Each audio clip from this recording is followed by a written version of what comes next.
The why is probably the biggest question that we get, coming into our schools and perhaps the schools in Latin America, because when people walk into our schools or when they hear their programs about what they can do at home with their child, it seems so different from what they're accustomed to, that the question of why comes up a lot. So you've heard a lot from Alyssa, but I also want to take a behavioral angle to this, to understand really that if we think about the environmental context of how the world is expected to evolve in the next few years, and what that means for our children. I mean, what can early development really contribute from a behavioral perspective?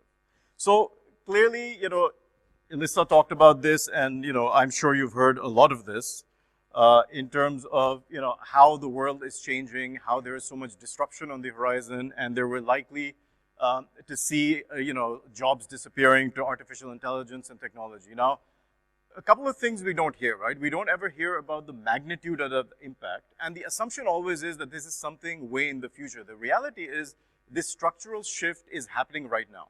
So I thought, well, let's look at a simple example. Let's look at digital media because it's familiar to all of us. So I took the example of Facebook, and I looked at a simple metric. I looked at how much revenue Facebook generates per employee compared to a regular television station. And Facebook generates 5 times as much revenue per employee as a traditional media company. What that essentially means is they need to employ 1/5 the number of people to actually generate the same kind of money. And this is actually likely to accelerate even more because, we keep hearing about AI and technology. Of course, the places this is going to show up first is the companies that are actually driving this forward. So in the next few years, if you kind of read what futurists are writing, companies like Google and Facebook and others may actually take this ratio up to 1/10. That means they need to employ 1/10 as many people as a traditional company. Now, if you then think about that something like this is going to start to go beyond digital media into other industries as well. Alyssa talked about higher education, where companies like Udemy are already driving second and third tier universities out of business. And we start to think that this is going to impact us in a much more global kind of a way.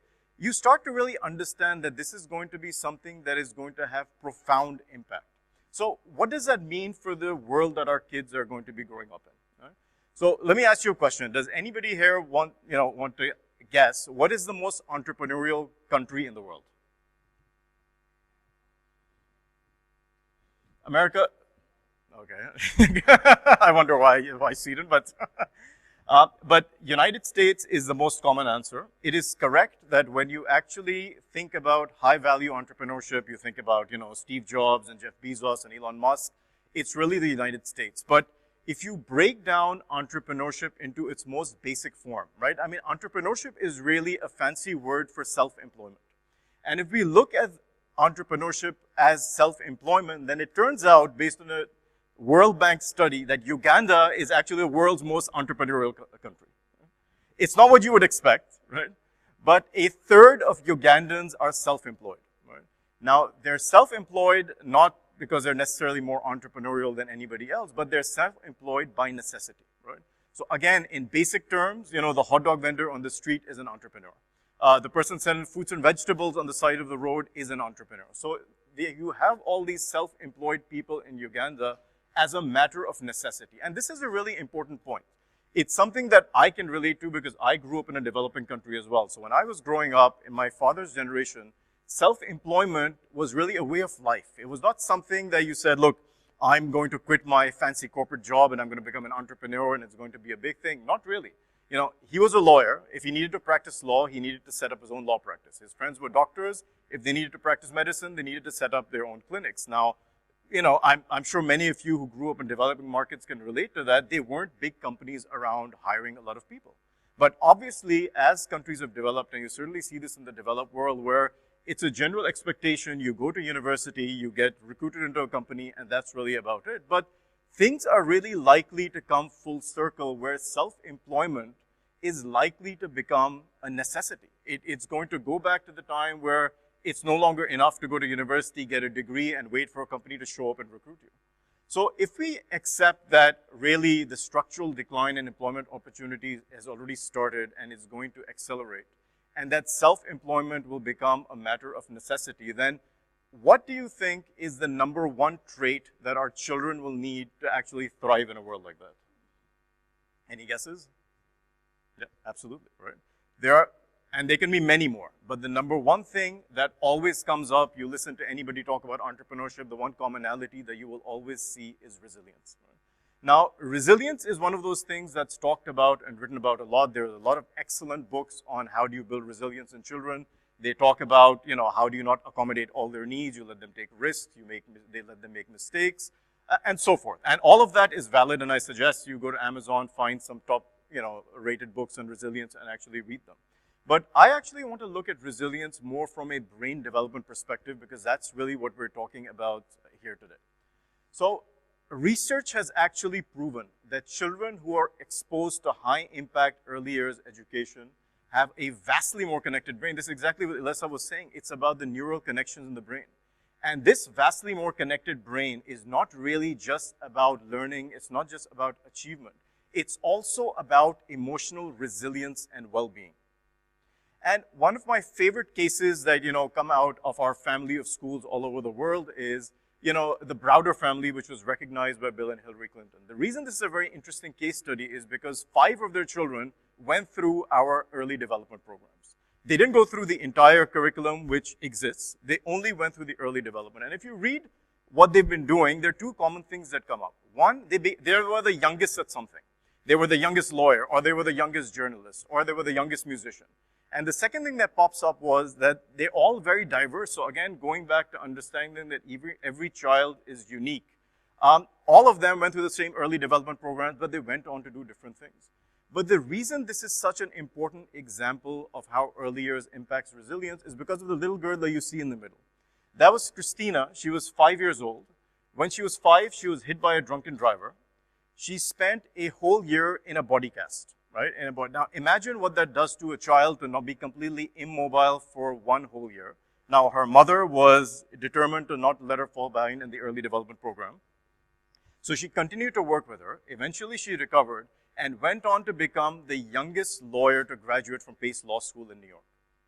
So to me, that is a fantastic example of how resilience can actually be hardwired in the brain in early childhood. So for all the other wonderful things that we're talking about, what early development does in terms of achievement, in terms of learning, in terms of curiosity, we can actually hardwire resilience in the brain at an early age.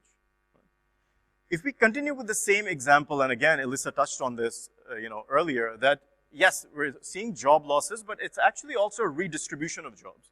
So Facebook, again, if we continue with that example, it's projected that they've created a mini economy around them and have created, depending on the source, 2.5 to 4.5 million jobs, right? But the fact that these jobs have been created is no consolation to all those people in media and advertising who lost their jobs because all these jobs are technology jobs for app developers and so forth.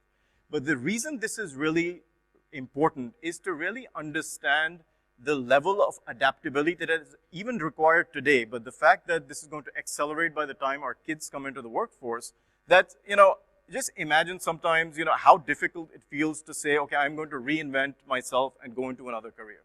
But reinventing ourselves, going back to Elissa's example of how our children are probably going to have 10 to 14 jobs in their lifetime, and they're likely to be in very different industries requiring completely different skill sets.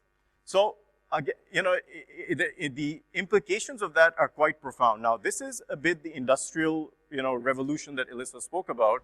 Now, there have in fact been 4 industrial revolutions. The first one was in 1784 with the start of mechanization and steam power. The next one was in 1870 when electricity enabled mass production. Then in 1969 when, again, automation and computers started coming into play. And now the 4th industrial revolution that Elissa has written about as well, which is what we're going through now.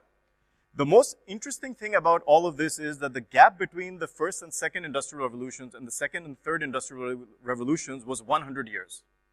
Since then, we've actually halved that time frame. The gap between the third industrial revolution and the industrial revolution that we're going through now is only 50 years. And if you read about what futurists are writing about this, they think that the pace of disruptive innovation is going to continue to accelerate. So the next disruptive cycle is going to be in 20 years. The one after that in 10 years, the one after that in 5 years, and eventually in the next 30 to 40 years, we're going to get to a stage where the world is in a state of constant flux. Things are changing constantly. There is disruptive innovation coming across everywhere. Now, that's fantastic for the development of the world. But again, if our kids are maybe in their late 30s or 40s of their time, mid to high career, and they're living in this world, well, what does that really mean for them, right?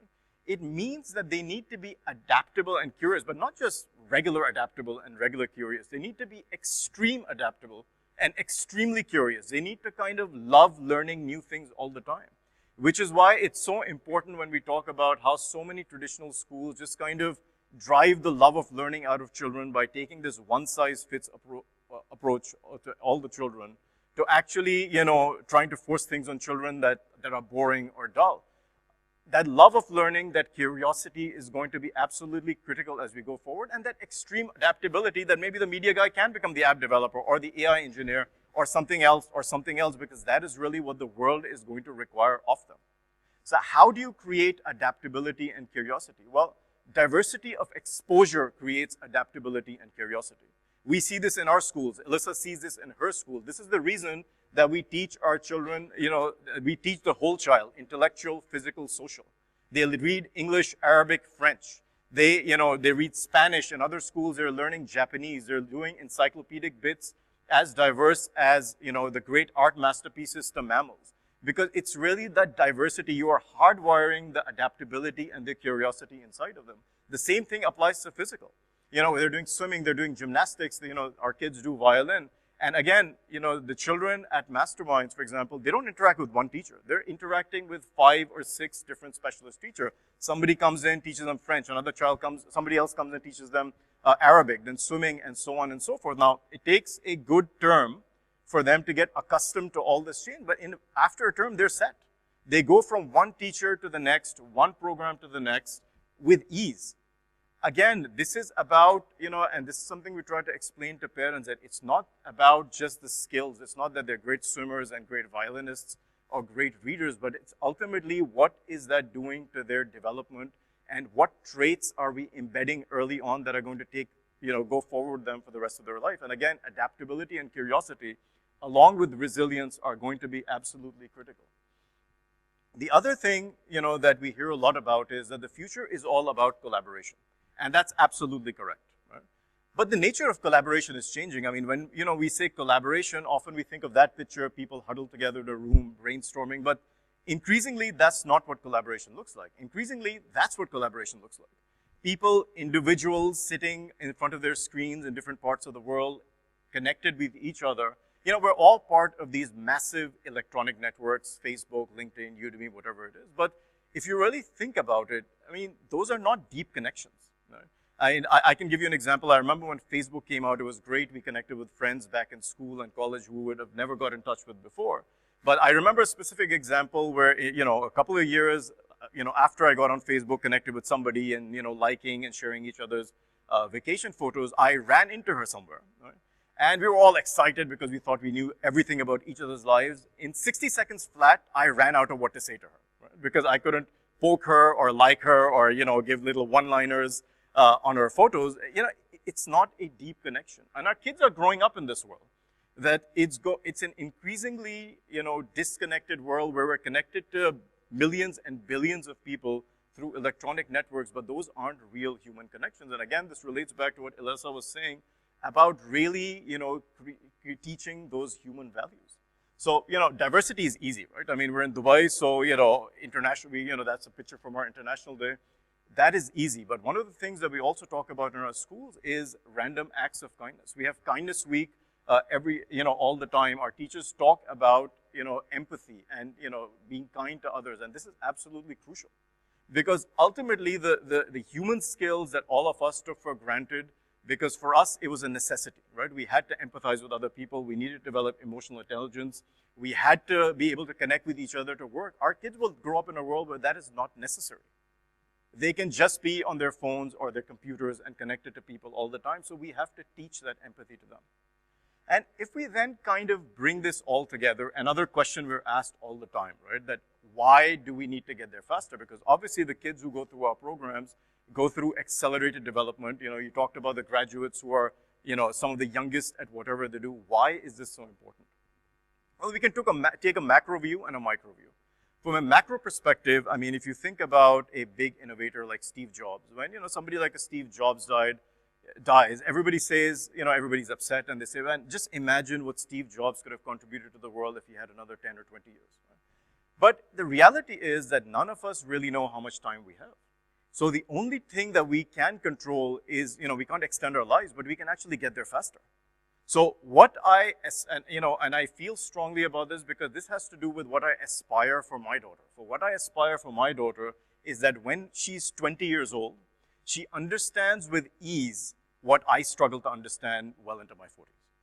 And that's really what we want for all the students who come to Masterminds at all our global schools in Latin America and everywhere else, that they are able to get there faster, because ultimately, if we're talking about not a macro picture, but what it means for your children, our children, imagine the gift of another 2 decades to them. If they, get into their early 20s, let's say they start a business, they go through the first few years of that Herculean effort, and they get through that, and by the time they get to their late 20s, the business is thriving and it's doing well. Imagine what those additional 2 decades is going to do for their lives. So, let me give you, my favorite example, because, that's my daughter. So, our daughter was, our pilot project with these programs, and, the school was meant to be for her, but it took much longer to, build them here. So we did a lot of this stuff with her at home, before the school was built. And we built that enhanced comprehension that we're talking about. Now, why is that enhanced comprehension important? Why is it important that now she's in 6th grade and she's 11 years old, and when they do assessments in school, she is actually shown to be reading at the level of an 18-year-old? That comprehension is important because you can then start to introduce much more complex knowledge, right? So that's a picture of her at the Tony Robbins event that happened in Dubai a few weeks ago, and we took her there, right? We took her there, and she sat through many hours, and she took all that stuff in. Tony Robbins was passing by. That's him, passing by her, and even he was stunned for a second to see a child that young in the audience. We had to actually get special permission from the organizer to take her there. But we knew she was ready, and if she retained even a fraction of this, it's going to have a tremendous impact on our lives. This is why early comprehension is important. If we get them there faster, if we get those brains connected quicker, we can start to introduce success knowledge, all sorts of other things that they would otherwise not be ready to accept at a much older age. And by that time when, they have all these social influences, maybe they're less open-minded to learning them in the first place. And that's another picture of her actually winning the Young Innovators Challenge for Expo 2020. So Expo 2020 asked all the schools to actually contribute innovation ideas, and she came up with a cool suit, a self-contained cool suit that actually helped construction workers to stay warm in the sun. Cool in the sun. So her, entry actually won the Expo 2020 Young Innovators Challenge, and it's going to be demonstrated at the visitor center. They're 3D printing the cool suit right now, and you will see a life-size 3D replica in the Expo 2020 center when the expo opens.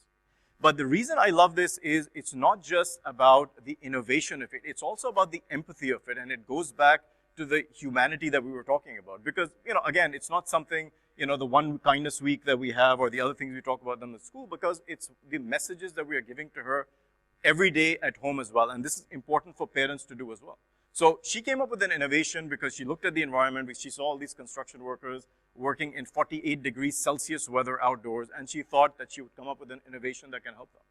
It's an example of enhanced comprehension, of innovation with a lot of human empathy, all the things that we're talking about behaviorally that are going to be crucial for our kids. And again, I don't want to just be talking about her, right? So this is our graduating Picasso class from last year. It was our first KG2 class that graduated. Some of their teachers are here now. And, we saw that just in the last year that they were with us, we were seeing this cascading skill set building up every year, but in the last year, their skills just exploded. And now that they're in big schools, we get messages from their parents all the time that, they're the best Arabic reader in the class, or they're the best English reader in the class, or they're fantastic physically. And of course, the schools are trying to take credit for that, 3 weeks in, but I think the parents understand that that was actually built much earlier. So it's not just about one child, and it's important to emphasize that because, 5 years ago when we were launching this concept, we used to get the same question that Elissa talked about. Say, maybe you just have good genes, right? So your kids are smart. And I was like, that's great compliments to our genes, but really it's been a lot of hard work. It's all about environment and early exposure. It's the environment and early exposure we create in our schools. It's the environment and early exposure that you can create in your homes, as we did in the beginning. So ultimately, if we were to bring it all together, everything that Alyssa's been saying, everything that we're doing here, it's really about creating this upward spiral. That if we take this enhanced comprehension and this resilience and the tremendous curiosity and the adaptability and the love of learning and the human values and empathy, and we see this all the time, that these kids, their skills start to cascade across different areas. They're good at swimming, so they get better at math. They're good at ball sports, so suddenly they pick up tennis. So you see the skills cascading, and eventually what this gets to is they get to become really confident, successful, and happy children. Our Picasso class, our KG2 classes, our kids are vibrant. One of the things that parents come in for tours, they notice and they say is that our kids are more vibrant, more confident, more happy than any other kids they see there, because capable children are happy children. They're self-assured, they're confident, and that's what they're going to take forward into their lives. So that's a little bit I wanted to really share with you to sort of try to bring it all together. About why early years development is very important. And yes, I mean, we want to talk about our schools, but we also want to talk about parents and what you can do at home, because there's really a lot that parents can do at home. So thank you very much for coming. Thank you for staying.